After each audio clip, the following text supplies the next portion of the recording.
The lawyer's office smelled like burnt coffee and printer toner, and I remember thinking that was a strange place to finally feel safe.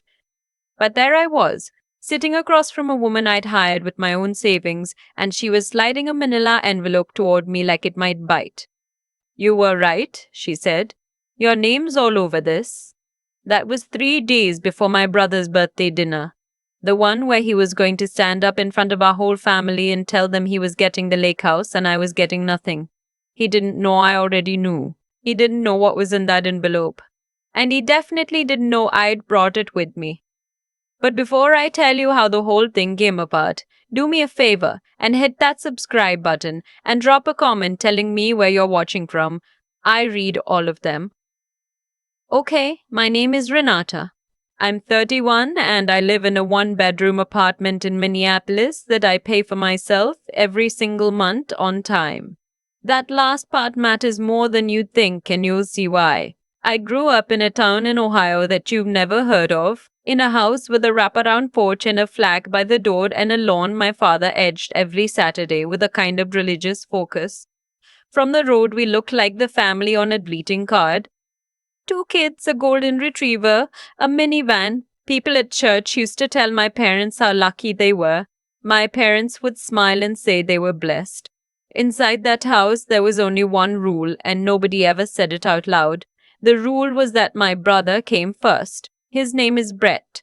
He's 3 years younger than me, and from the day he was born, he was the sun, and the rest of us were just planets keeping our distance. I don't want you to think they beat me or starved me. They didn't. It was quieter than that. It was the kind of thing that's hard to point to, because if you try to explain it to someone, each piece sounds small. They forgot my parent-teacher conferences, but never his soccer games. When I got the lead in the school play, my mother said that was nice and then spent 20 minutes asking Brett about his science fair volcano. I learned to stop bringing things to them. You only touch your hot stove so many times before you keep your hands in your pockets. I'll give you one that still sits in my chest. I was 11. I'd been saving up for a pair of cleats because I'd made the travel softball team, which was a big deal in our town.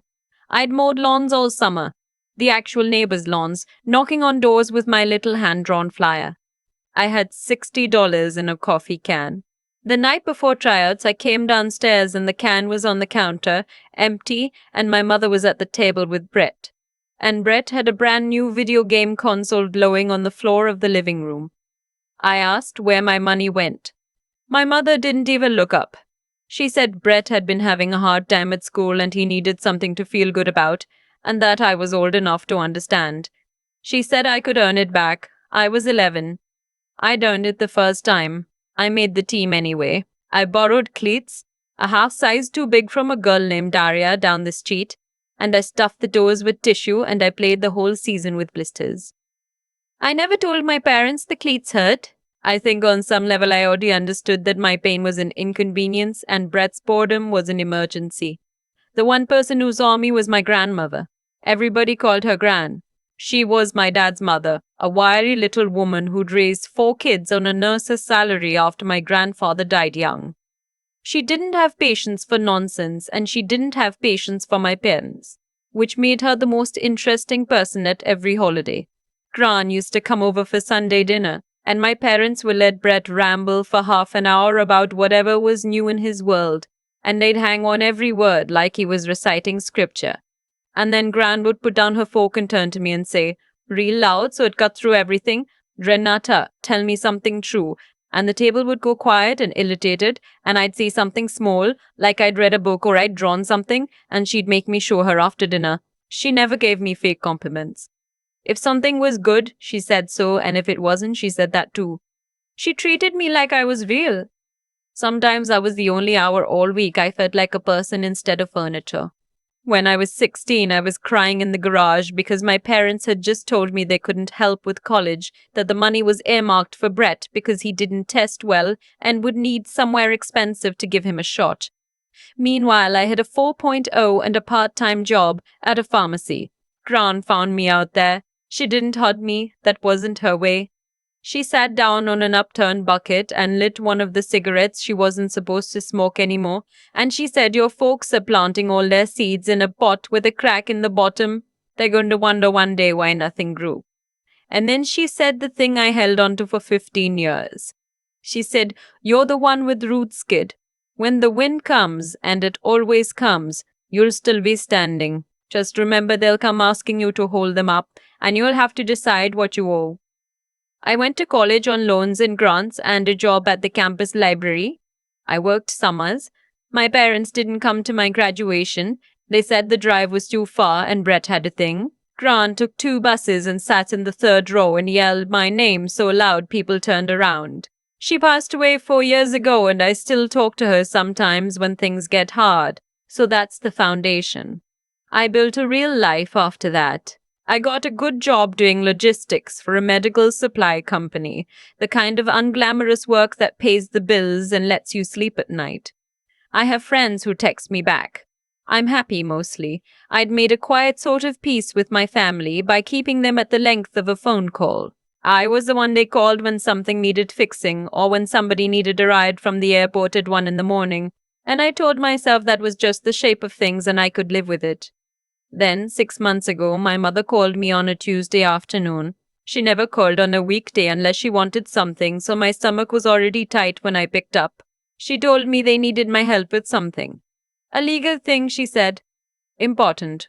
She said they were refinancing the lake house, the little cabin up north that my grandfather had built, and that had been in the family forever. And because my name had been on some old paperwork from years back, the bank needed me to sign a release. Just a formality. Could I come up that weekend? Now, here's what you have to understand about the lake house. It was the one thing in that family that was actually mine too. Gran's husband built it. We'd all spent summers there, and my name had never been on any paperwork that I knew of, because I'd never owned a square inch of it. So when my mother said, "Your name was on some old documents," a little bell went off in the back of my head. But she said the magic words. She said, "We'd love to see you. We miss you." And there's a part of me even now, even after everything, that goes soft when my mother says she misses me. So I said, okay. I drove up that Saturday. The cabin looked the same as always, which is to say it looked like a postcard, pine trees and a dock, and the lake flat as glass. My father met me on the porch and hugged me, and his hug was too tight and went on too long, and he smelled like the cheap whiskey he drank when he was nervous. My mother had made pot roast, my favorite, which softened me the way I imagined they knew it would.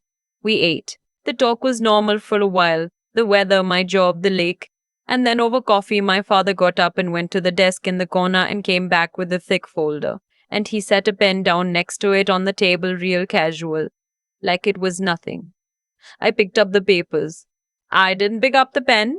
He pointed to a signature line and an initial line and told me where to sign, and when I started actually reading the first page, he laughed, this big fake laugh, and said it was just standard bank boilerplate and I wouldn't understand half of it. That I should just sign so we could relax and play cards like we used to. We never played cards. I don't know why he said that. I kept reading, and I noticed 2 things. The first was that there were sections of the document covered with little strips of correction tape, numbers blanked out, the dollar figures specifically. When I asked about it, my father said the printer had jammed and they'd filled in the bank's copy already. This was just mine. The second thing I noticed near the bottom were the words co-borrower and assumption of liability. I'm not a lawyer, but I do contracts for a living, the boring procurement kind. And I know what liability means. It means if it all goes wrong, it lands on you. I put the pen down. I told them I wanted to have someone look at it before I signed anything. My father's face went red and he asked if I didn't trust my own family. And my mother started clearing dishes loudly and crying a little, the way she could cry on cue, saying after everything they'd done for me, I couldn't do one small favor. I said signing a legal document isn't a favor, it's a contract. And I stood up and said I'd take a copy home to read. My father lunged across the table and grabbed the folder and held it against his chest like I was trying to take his child. He said these were private financial documents and I couldn't have them. And in that moment, watching a grown man clutch a folder to his ribs like a thief, I understood that whatever this was, it was bad and they were desperate. I said, if I can't read it, I can't sign it. I got my coat. He told me that if I walked out that door, I shouldn't expect any help from them when I needed it, and I almost laughed because I genuinely could not think of a single time they'd ever helped me with anything. I drove the 3 hours home in silence. No podcast, no music, just the road and the picture of my father sweating over a folder. I didn't have a lawyer, but I found one that Monday. Her name was Miss Okafor and she was not cheap and I did not care. I gave her my parents' names and the address of the lake house and I told her I wanted to know exactly what was happening with that property and whether my name was attached to any of it. It took her 4 days. She called me while I was at my desk eating a sad desk salad and her voice was careful, the way doctors sound right before bad news. It was not a refinance. The lake house had a first mortgage and a home equity loan stacked on it, both taken out over the last several years, and both of them were months behind. The property was in pre-foreclosure. The bank had already filed the first paperwork, and the document they'd put in front of me wasn't a release of any kind. It was a transfer that would have added me as a co-borrower and used the assumption of debt clause to make me legally responsible for the whole balance. A little over $200,000. My credit is excellent. Theirs apparently was in ruins. If I'd signed, the bank would have paused the foreclosure because suddenly there was a person on the loan who could actually pay. My parents would have kept the cabin, and every collection letter, every late notice, every consequence would have come addressed to me. I sat in my car in the parking ramp after that call, and I didn't cry. I kept waiting to cry and it didn't come. What came instead was a kind of cold clarity, like stepping out of a hot room into November air. My own parents had looked at the daughter they'd spent 30 years ignoring and seen. Finally, something useful. A credit score. A signature. A life raft they could climb on top of without caring whether I went under. A week later, my mother called again, and her voice was small and shaky, and she told me my father was sick. They'd found something on a scan, she said. A mass. He needed to see a specialist and the insurance wouldn't cover it, and they needed $5,000 for the deposit. And please, Renata, I know you're upset with us, but this is your father. This is life and death. And God help me, for about 30 seconds it worked. My dad. A tumor. Whatever was between us, he was still my dad, and I could not let him die over money. So I said, okay. I said I'd help. I said, give me the name of the hospital and the doctor, and I'll call them right now and put the deposit on my card directly. There was a pause. A long one. And then my mother said no. I couldn't pay the hospital directly. It didn't work like that. I'd have to send the money to their account because of the way the billing was set up. And the cold air came right back into my chest. I asked for the doctor's name. She wouldn't give it. I asked which hospital. She wouldn't say. And then her weak little sick husband voice vanished and she was shouting, asking why I had to make everything so hard, why I couldn't just help my family, why I was so selfish with my good job and no kids. I asked her very quietly if there was even a tumor. And she went silent. And then she said he was sick with stress. Stress that I was causing. The bank was calling every day and they were going to lose the house, and saving the house was the same as saving him, so it wasn't really a lie. That's what she said. It wasn't really a lie. I hung up. I sat on my couch in the dark, and I thought about Gran on that bucket in the garage, telling me they'd come asking me to hold them up. Here's the part that I think surprised even me. I didn't block them. I didn't scream. I went still. When they called, I picked up, and I made myself boring. When they asked for money, I said I had a lot of expenses right now. When they tried to guilt me, I changed the subject and asked about Brett. And the funny thing is, the second I asked about Brett, my mother would forget she was furious with me because there was nothing she loved more than bragging about my brother, and that's how I found out what they were actually planning. Because over those weeks between the guilt trips, my mother kept letting things slip. Brett and his girlfriend, a sweet woman named Tessa who worked as a dental hygienist and had no idea what she was walking into, were getting serious, talking about a future. And my parents, my mother told me, glowing through the phone, had decided to do something wonderful for them. They were going to give the kids the lake house, a place to start their life. I started watching Brett's social media. He was posting constantly. A photo of the dock with the caption, "Big things coming." A photo of the cabin with "Grateful for family who shows up." A picture of him and Tessa on the porch with a hashtag that said legacy. He thought he was being handed a gift. But I knew what the gift actually was. They were going to sign the deed over to Brett. He'd think he owned a debt-free family cabin. Tessa would think she was marrying into a family with property. My parents would buy themselves time, hoping the transfer would tangle up the foreclosure long enough to figure something out. Or maybe they just hadn't thought that far. And Brett, who had never once in his life had to understand a consequence, would not read the paperwork, because reading paperwork was something other people did, people like me. So he'd sign. The deed would go in his name, and then the bank would foreclose, because the debt follows the property no matter whose name is on the title. And one day a sheriff would knock on that cabin door and put my baby brother and his new fiancée out on the dock with their boxes, and his credit would be gone before they ever sent a wedding invitation. I called Ms. Okafor and asked her to confirm it.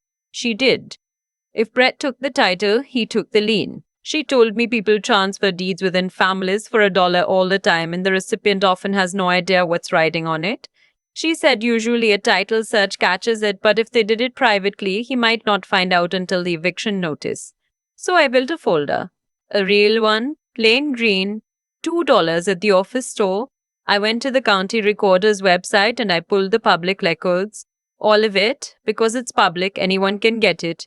The original mortgage, the home equity loan, the notice of default, a separate lien for unpaid property taxes. I printed every page and I put it in order and I clipped it neat and I held it in my hands and it felt heavier than $2 of plastic and paper had any right to feel. It was October. Brett's birthday is in early November and my mother texted me to say they were having a family dinner up at the lake to celebrate, and that there'd be a special announcement and that I should try to be happy for my brother for once. I texted back that I'd be there. I want to be honest about why I went, because the comments on these stories always ask this, and it's a fair question. Why go back to people who hurt you? I went for 2 reasons. The first was that I wasn't going to let Brett sign his life away because I was too proud to show up. He was an idiot. And he was spoiled. But he was still my brother and I wasn't going to let our parents use him the way they'd tried to use me. And the second reason, the one I'm less proud of, is that Gran had told me once that you don't beat people like my parents by hiding. You beat them by showing up calm with the truth in your hands in front of everyone so they can't spin it later. I wanted witnesses. I drove up on a grey Saturday with the green folder on the passenger seat. The trees were bare and the lake looked like cold steel. I pulled in at 5 to 5 because in my family being early is being on time and being on time is being late, which was always a funny rule for people who hadn't paid a bill on time in a year. The driveway was packed. My aunt and uncle's car, my cousin's truck on the grass, and Brett's leased SUV taking up the prime spot by the door. Inside, the cabin was loud and hot and smelled like roast and wood smoke and my mother's perfume. My aunt cordially grabbed me in the doorway and told me how thin I looked and asked if I was seeing anyone, and I said I was happy on my own, and she gave me that pitying little squeeze people give you when they've decided your life is sad. Brett was holding court in the kitchen with Tessa beside him, and I'll be fair, she seemed lovely, laughing at everyone's jokes, asking my mother about recipes. She had no idea she was standing on a trapdoor. My father saw the folder under my arm, and I watched his eyes catch on it and his throat move. He didn't hug me this time. He said you made it, like it cost him something. Dinner was the good china, the cloth napkins, place cards in my mother's loopy handwriting. Mine was at the far end of the table, of course, down by the kitchen door next to my great aunt, who's mostly deaf and very sweet. Brett and Tessa were up by my parents in the seats of honor. I sat down, put my purse on the floor and laid the green folder on my lap under the napkin, and the weight of it pressed into my legs like something alive. We ate. The room was warm and loud. And then my father stood up and tapped his glass with his knife, and the table went quiet. And he gave a little speech about family being a rock and the importance of legacy. And I watched the sweat shine on his upper lip and his hand tremble around the glass. And I thought, you are terrified. And you are doing this anyway. He said this had been a special year, that Brett and Tessa were building a future, and then he nodded at my brother, and Brett stood up and put one hand on Tessa's shoulder like a man in a cologne ad. He thanked everyone for coming. He said he and Tessa had been so stressed about finding a place, the market being what it is. And then he said our parents had decided to do something incredible. He said, and I'm quoting him as close as I can remember, Mom and Dad are signing the lake house over to me. Tessa and I are going to make it our home. And then, because he couldn't help himself, he looked down the table at me and added that since I had my big career in the city and I'd always been so independent, our folks figured I didn't need the help, so the cabin was all his, that I'd be getting nothing. He said it like he was doing me a favor by telling me to my face. The table erupted. My aunt clapped. My uncle raised his glass and said something about a man taking care of his own. Tessa was beaming. My mother had her hands pressed to her mouth and tears in her eyes, and I heard her whisper, "My baby's going to be safe." That word, safe. I didn't clap. I didn't frown. I picked up my water glass and took a slow sip and set it down, and the room started to notice that I wasn't reacting, the way a crowd at a fireworks show gets quiet when one of the rockets doesn't go off. My cousin elbowed me and told me not to be a sore loser. I let it sit. Then I looked down the long table at my father, who was watching me with that tight, waiting smile, hoping I'd cry or storm out so I could be the jealous sister, and he could be the wronged patriarch. "Dad," I said. Just normal volume, but the room had gone quiet enough that it carried. "Should I tell them, or do you want to?" His fork went down against the plate with a sound that made people flinch. My mother froze with the serving spoon in her hand. Brett's grin slipped sideways. "Tell us what?" Brett snapped. "That you're jealous? We know." I ignored him and kept my eyes on my father, and I asked again if he wanted to tell them about the gift. The real gift. The color drained out of his face like water out of a sink, and his hand shook so hard a little wine sloshed onto the white tablecloth, a red stain blooming out across it. "Sure natta," he said, low like a warning. "Not here. Not today." So I reached under my napkin and I put the green folder on the table. The plastic slapped against the wood. And I said I thought we should all talk about exactly what Brett was about to inherit. My father shot to his feet, chairs screeching, and shouted that this was his house and I would not disrespect him at his own table. And I stayed sitting because staying sitting made me look like the calm one, and I asked him if it really was his house.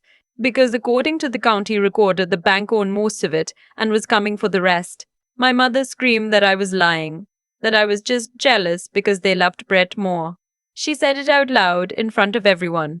"We love your brother more," and then clapped her hand over her mouth like she could catch the words and stuff them back in. But they were already out, floating over the pot roast, ugly and true. It stung. I won't pretend it didn't. But I'd known it my whole life. Hearing her say it just told me I was doing the right thing. I opened the folder. I held up the first page and I said, loud and clear, that this was a notice of default from the bank, dated weeks ago. I looked at Tessa, who'd gone pale, and I asked her if she knew what that meant, and in a tiny voice she said it meant the mortgage hadn't been paid. I said that was exactly right and that nobody had paid it in over 6 months. Brett said that was impossible, that Dad always told him the cabin was paid off, free and clear. My father stammered something about cash flow and timing and catching up. I asked him with what money. I put down the second page, the home equity loan, and the third, the tax lien, and I watched my relatives lean in and start whispering, and I watched Brett sink down into his chair like the air was going out of him. I turned to my brother and I told him the truth as plain as I could. I said, "They're not giving you a house, they're giving you a debt, and the second your name goes on that deed, you own the debt, and the bank forecloses on you, and you and Tessa get evicted, and your credit is gone before you ever mail a wedding invitation." Tessa was staring at my parents now. She asked Brett very quietly if he'd known. He said he hadn't. He looked like a little boy. And then he looked at our parents and asked, in a voice I'd never heard him use, if they'd really been about to let him move his fiancée into a house that was about to be taken away. My father said they would have figured it out. They just needed time. And I said the word time, out loud, slow, and then I told the whole table the part I'd been saving. I told them that 6 months ago they'd tried it on me first, that they'd called me up north under the lie of a refinance and tried to get me to sign myself onto their debt. And when I refused, my mother had called me a week later and told me my father had cancer, a tumor, that he needed surgery, and had asked me for $5,000, and that there was no tumor, that she admitted on the phone that she'd mowed it up to get money for the mortgage. The room went dead silent. Because money trouble is one thing, people understood money trouble. But my Aunt Coralie, my mother's own sister, stood up slowly and looked at her and said, "You told me Robert was sick. You told me to pray for him." I lit a candle, and my mother put her face down on the table and started to wail, and she did not deny it, and that silence where the denial should have been was the loudest thing in the room. Tessa stood up. She was shaking. She looked at my brother and said she couldn't be part of this, that she didn't even know who any of us were. And she took off the little promise ring my brother had given her and set it on the table next to the folder, and she walked out. Brett didn't go after her. He just sat there. And then a small, dry voice came from the end of the table, and it was my great aunt, the deaf one, who apparently had heard a great deal more than any of us realized. She pointed a shaking finger at my father, and she said that Gran had told her, before she died, that my father was building something on borrowed money, and that one day he'd try to use his children as sandbags to hold back the flood. And then she looked at me and she smiled, this gummy ancient smile, and she said Gran had told her to watch for me, that I was the only one of the bunch with a spine, that I'd be the one to stop him. I have not cried much in my adult life. I cried then, just a little, just enough that I had to look at the ceiling for a second. Because it meant Gran had seen all of this coming. She'd known, and she'd spent those Sunday dinners and that hour on the bucket in the garage getting me ready for it. My father told me to get out. He said I'd destroyed the family, that I was dead to him. And I told him I hadn't destroyed anything, that I'd just turned the lights on and that he was the one who'd wrecked it with lies and a debt he couldn't pay. My mother wailed from her chair that they'd done it all for us, that they'd wanted us to be proud of them, and I told her the truth, which is that I'd have been proud if they'd just been honest. That I never needed a lake house, I needed parents. Then I stood up and I walked down to the other end of the table to Brett, who was holding that little ring Tessa had left and turning it over and over in his fingers. He flinched when I got close. He told me to go away, that I'd ruined his life. I told him I'd saved it. I told him Tessa had been right, that he didn't actually know who he was, because nobody had ever made him be anybody. He was just the kid who got things. And now, maybe, for the first time, he got the chance to be a real person. He looked up at me, lost, and he asked if he could come stay with me. Because Tessa was gone and our parents were getting evicted and he had no savings because he'd never had to have any. And this was it. This was the moment Gran had told me about on the bucket. They will come asking you to hold them up and you'll have to decide what you owe. I said no. His eyes went wide. He said I had a spare room. I had money. How could I say no? And I told him that if he came home with me, he wouldn't be getting back on his feet. He'd just be trading our parents for me. He'd expect me to fix everything, the way they always had, and I would do it because I love him, and that would be the worst thing I could possibly do to him. I reached into my purse and I took out a card. It wasn't a lawyer's card. It was for a workforce center back in the city, the kind of place that helps you write a resume and find a cheap room and learn how to make a budget. I put it in his hand. I told him I would help him. I'd help him fix his resume. I'd help him find a studio apartment he could actually afford. I'd answer the phone when he called with a real question. But I would not carry him. I told him to sink or swim and that I thought he could swim, but he had to get in the water first and nobody could get in for him. For just a second, something flickered in his face, and it wasn't helplessness, it was anger. And I was glad. Anger you can use. Anger gets you off the couch. I left the folder on the table. A souvenir. I picked up my purse, and I told them I wouldn't be back, and my father told me not to bother, that I was no daughter of his, and I told him that was fine, because he'd never really been a father, just a man who made bad bets and tried to make his kids cover them. And I walked out into the cold. It had started to rain, that thin late fall rain that feels like the year washing itself off. And I drove home and I did not look in the rearview mirror once. The months after that were rough, and I won't pretend they weren't. My parents lost the cabin. It made the little county paper, which was its own special humiliation in a town that small. They moved 2 states away to live near a friend, somewhere nobody knew them. They don't call me. I don't expect they will. Brett struggled. He slept on a buddy's couch for a while. He called me crying a couple of times. But here's the thing. He never once called me for money. He called to ask how to set up the electric bill in his name. He called to ask why his first paycheck at the warehouse was so much smaller than he expected. And I explained taxes to a grown man and we both laughed about it a little, which we hadn't done in years. He got a second job. He rented a tiny studio with a window that looks out at a parking lot. Last week he sent me a photo. It was him in that little kitchen holding a chicken he'd roasted, lopsided and a little too brown on one side, grinning at the camera like he'd split the atom. The caption just said, "Not bad, right." And I sat in my apartment and looked at it and I thought, he's swimming. I missed the family I never actually had. I missed the holidays I used to imagine other people were having. But I built something real instead, friends who show up, a life I paid for with my own 2 hands, and the quiet, which after 31 years is its own kind of miracle. I learned that walking away from your family isn't always cruelty, sometimes it's surgery. Sometimes you cut out the part that's rotting so the rest of you has a chance to heal. If you're sitting at a table somewhere making yourself smaller so everyone else can stay comfortable, I want you to hear me. You are not a prop in somebody else's story. You're allowed to stand up. You're allowed to put the truth on the table and let it land where it lands. And if you've ever had to choose between keeping your family and keeping yourself, tell me about it down in the comments. Because I read every single one, and your stories are the reason I keep telling mine. For the longest time, I thought the cruelest thing my parents ever did was forget me. The empty coffee can, the borrowed cleats, the graduation seat nobody filled. But sitting in my quiet apartment months after that birthday dinner, I understood that the forgetting wasn't the wound. It was the training. Every time they taught me my needs were a burden.